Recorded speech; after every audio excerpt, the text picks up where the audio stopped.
언어지능연구센터 홈페이지에 실린 자료에 의하면 오늘날 전 세계에서 사용되는 언어의 수가 모두 7,159개라고 합니다. 이 통계는 지구에서 얼마나 많은 민족이 저마다의 언어를 구사하고 있는지를 말해주고 있어요. 언어는 인류의 역사와 늘 함께 해왔습니다. 오늘은 인류의 문화를 발전시키고 정체성을 고취시키는 데 결정적인 기여를 해온 언어를 성경의 관점에서 살펴보려고 합니다. 창세기를 보면 인류의 언어가 하나로 출발하였다가 여러 개로 나눠지게 되고 그러다가 다시 하나로 통합되었다가 또다시 여러 개로 나눠지었음을 발견하게 됩니다. 좀 더 구체적으로 말씀드리면 노아 홍수 사건 직후까지만 해도 인류는 하나의 언어를 사용하였습니다. 그 후 노아의 후손들이 번성하면서 여러 종족으로 나눠지게 되고 그때 종족들이 저마다 다른 언어들을 사용하게 됩니다. 즉 여러 개의 언어가 등장하게 됩니다. 창세기 10장 20절과 31절에서 우리가 그 부분을 발견할 수 있어요. 자, 그러다가 여러 개의 언어가 하나로 통합이 됩니다. 창세기 11장 1절에서 이 부분을 발견할 수 있습니다. 개역개정 성경 보시면 이렇게 번역하고 있습니다. 창세기 11장 1절 온 땅의 언어가 하나요 말이 하나였더라. 여기서 우리가 첫 번째 질문 갖게 됩니다. 여러 개로 나눠진 언어들이 어떻게 되어 하나로 통합이 된 것인지 우리가 질문하게 돼요. 역사를 보면 강한 힘을 가진 국가가 등장하면 언어가 하나로 통합이 됩니다. 단편 예로 일제강점기를 떠올려 보십시오. 1940년부터 일제는 힘으로 우리말과 글을 사용하지 못하게 했습니다. 그래서 사람들은 일본 글과 일본 말을 사용해야만 했으며 이름도 일본식으로 지어야만 했습니다. 만약 그렇게 100년 정도 세월이 흘렀다면 우리말과 글이 사라졌을 수도 있습니다. 식민지 지배를 받지 않더라도 강대국의 통치하에서 살아가면 자기 민족의 말과 글을 서서히 잃어가게 됩니다. 미국이나 중국에서 살아가는 교포 자녀들을 떠올려 보십시오. 우리말과 글을 거의 모르고 있습니다. 강대국이 등장하면 그 체제 하에서 살아가는 소수민족들은 외부의 강요에 따르든 아니면 스스로의 필요에 따르든 자기 민족의 말과 글을 잃어가게 됩니다. 창세기 11장 1절에 온 땅의 언어가 하나요 말이 하나였더라. 이 말씀을 이러한 사회적 시각으로 우리가 바라보면 당시의 상황을 좀 그려볼 수 있습니다. 여러 언어를 가진 그러한 민족들이 하나의 언어를 사용했다는 것은 그 정도로 막강한 힘을 가진 그 어떤 민족이 등장했음을 우리가 충분히 예상할 수 있습니다. 창세기 11장 2절은요, 그들이 머물었던 지역이 나오는데요. 그곳은 티그리스 강과 유브라데 강이 이렇게 서로 만나는 그 시날 평지입니다. 시날 평지는 비옥한 토지를 가지고 있습니다. 이곳을 중심으로 고대 문명이 퍼져나갔습니다. 여기서 말하는 시날 평지를 가리켜 바벨론 평지라고도 합니다.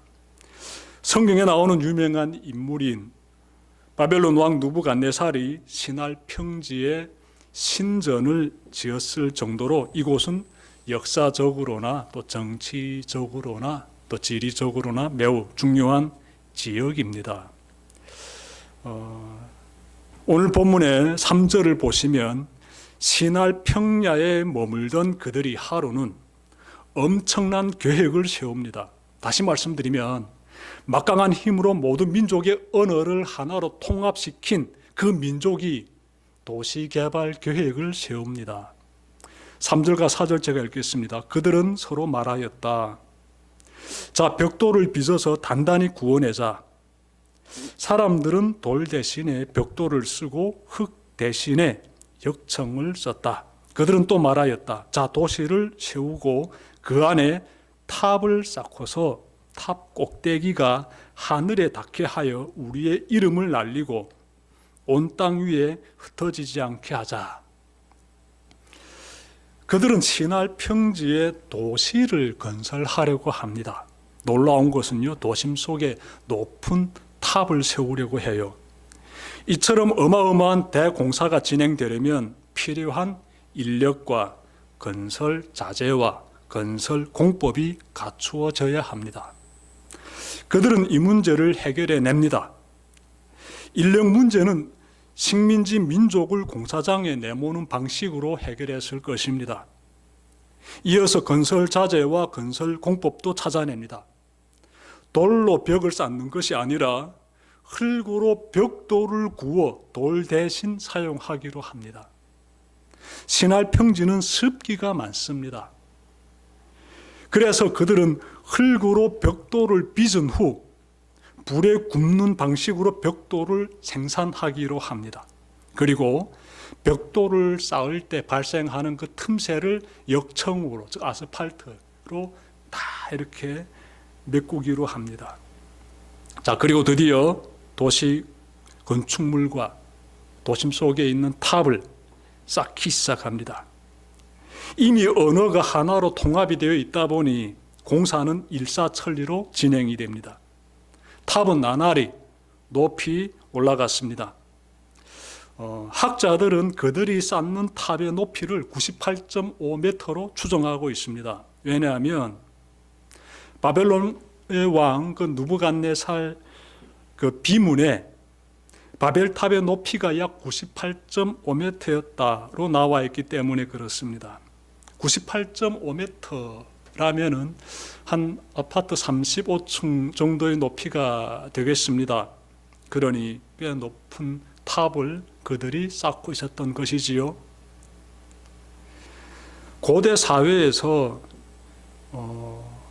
오늘날의 그 35층 정도 되는 아파트 그 높이에 달하는 탑을 쌓았다는 것은 이건 굉장한 것이지요. 여기서 우리가 두 번째 질문을 하게 됩니다. 그들은 왜 이처럼 높은 탑을 쌓으려고 했을까요? 답은 성경의 사절에서 발견할 수 있는데요. 이들은 탑을 높이 쌓음으로써 우리의 이름을 날리고 사람들이 흩어지는 것을 막으려고 했습니다. 그들이 자기 힘을 과시함으로써 식민지 지배를 영구화하려고 했던 것입니다. 35층 높이에 달하는 어마어마하게 높은 탑을 인간의 힘으로 쌓게 되면 독재자의 힘이 더 한층 강화됩니다. 백성들은 독재자의 힘 앞에 더욱 굴복하게 돼요. 이곳을 떠나 흩어지려는 자들의 발걸음을 멈춰 세울 수 있습니다. 그래서 이 힘을 가진 이 민족이 탑을 높이 쌓으려고 했던 것입니다. 탑이 하루 다르게 높아집니다. 그렇게 공사가 추진될 때 하나님께서 이 모든 광경을 바라보십니다. 하나님께서 도시를 세우려고 탑을 쌓는 그들의 모습을 대견하게 바라보셨을까요? 결코 그렇지 않습니다. 하나님께서 매우 불쾌해하십니다. 매우 불쾌해하십니다. 공사를 중단시키실 정도로 불쾌해하십니다. 공사를 멈추게 하려고 하나님이 사용하신 방법이 나오는데요. 그것은 언어를 혼잡하게 하는 것이었습니다. 자, 하나님께서 언어를 혼잡하게 하시자 공사장에 난리가 났습니다. 지금까지 강대국의 언어를 구사하던 사람들의 입에서 과거에 사용했던 자기 민족의 언어들이 슬슬 나오게 됩니다. 공사장은 삽시의 아수라장이 되어버립니다. 지금까지 백성을 통제하며 자기 힘을 널리 과시하려던 자들은 이러한 광경을 보고 아연실색합니다. 힘으로 눌러서 식민지 민족들의 언어를 말살시켜 왔는데 그 언어들이 다 살아나게 된 것이에요. 하나님께서 그렇게 역사하셨습니다. 그뿐만 아니라 그들에게 지금까지 주입시킨 강대국의 언어가 순간에 다 사라져 버렸습니다. 이렇게 되자 인부들 사이에 어떻게 소통이 이루어지겠습니까? 결코 이루어질 수 없지요. 서로가 서로의 말을 알아듣지 못하게 됩니다. 언어가 통하지 않게 됩니다. 결국 공사는 중단이 되고 맙니다. 이때부터 사람들은 하나님께서 언어를 혼잡하게 하셨다라고 하여 그곳 이름을 바벨이라고 부르게 되었습니다. 하늘 높이 탑을 쌓아 자신들의 힘을 과시하고 사람들의 흩어짐을 막으려고 했던 자들의 계획은 물거품이 되어버립니다. 공사에 동원되었던 사람들은요, 산지 사방으로 흩어지게 되고요. 이 모든 이 과정을 담고 있는 사건이 바로 그 유명한 바벨탑 사건입니다. 바벨탑 사건. 이때부터 인류의 언어는 다시 여러 갈래로 나눠졌으며 오늘날에 이르러 7159개에 이르게 되었습니다. 이제 우리는 세 번째 질문을 하게 됩니다. 힘을 틀어진 자들의 뜻대로 탑이 완공되었다면 어떤 일이 일어났을까요? 사람들이 하늘을 향해 높이 세워진 그 탑을 바라보며 보이지 않는 하나님을 더 의지했을까요? 아니면 눈에 보이는 독재자를 더 의지했을까요? 답은 분명합니다. 눈에 보이는 독재자를 더 의지하게 됩니다. 이것은 흘러온 역사만 봐도 알 수 있습니다. 북한 정권을 보십시오. 백성은 굶주림 가운데 허덕이고 있는데 수령의 위대성을 선전하고자 천문학적인 비용을 들여 각종 대공사를 진행하고 있습니다. 과거에도 그랬고 지금도 그렇고 앞으로도 그럴 것입니다. 그만큼 효력이 있다는 것이에요. 우리가 성경으로 돌아가면 당시 바벨탑이 완공되면 사람들은 하나님을 떠나 공사를 추진시켜온 통치자를 신으로 숭배하게 됩니다. 그래서 하나님께서 언어를 혼잡하게 하심으로 공사를 중단시키신 것입니다. 하나님께서 공사를 중단시키심으로 그동안 억압당한 자들에게 소중한 해방이 찾아오게 됩니다.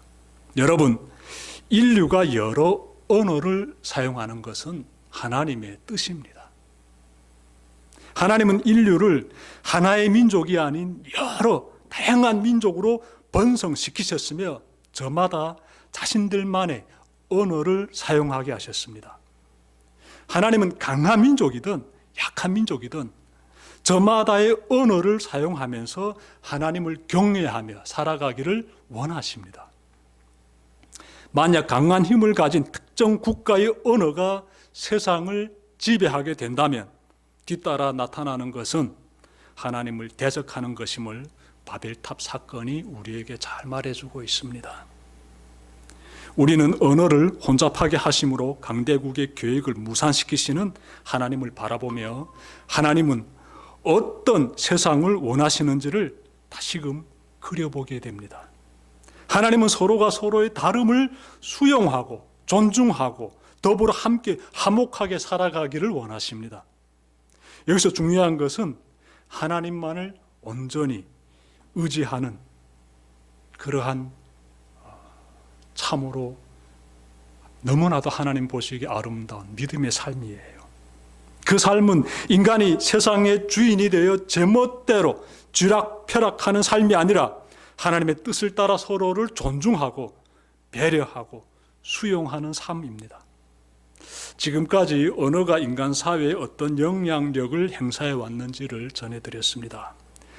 언어를 독차지한 국가가 곧 세상의 힘을 독차지한 국가이며 그런 국가가 등장하면 하나님을 대적하게 되고 백성은 신음하게 된다고 말씀드렸습니다. 끝으로 언어가 가지고 있는 생명력에 대해 전해드리겠습니다. 언어는 엄청난 생명력을 가지고 있습니다. 선한 말은 뼈를 건강하게 합니다. 말 한마디가 뼈를 윤택하게 합니다. 근데 여러분, 뼈에서 피가 만들어지지요. 그러므로 선한 말을 하게 되면 우리 몸이 건강해지게 됩니다. 언어의 힘이 얼마나 굉장한지를 우리가 늘 기억해야 되고, 정말 생명이 넘쳐나는 그런 언어를 사용해야 돼요. 훌륭한 언어, 아름다운 언어, 믿음의 언어를 사용하는 사람이 하나님께서 생명의 충만함을 누리게 됩니다. 우리는 언어를 통해 사회의 생기를 측정할 수 있습니다. 그 사회에 생기가 있는지 없는지를 언어를 통해서 측정할 수가 있어요. 언어를 마음껏 구사할 수 있는 사회에 생명이 넘칩니다.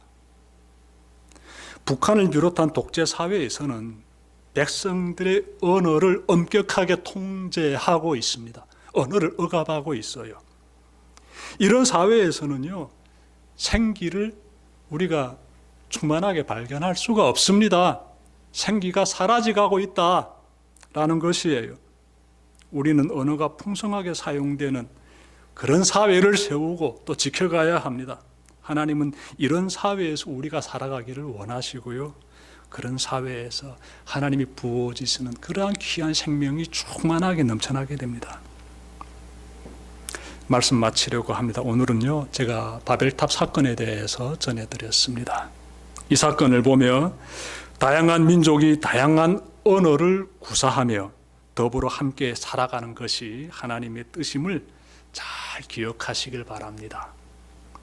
그리고 언어가 자유롭고 풍성하게 사용되는 자유로운 이 대한민국에서 살고 있다는 사실에 항상 감사하시길 바랍니다. 기도드립시다.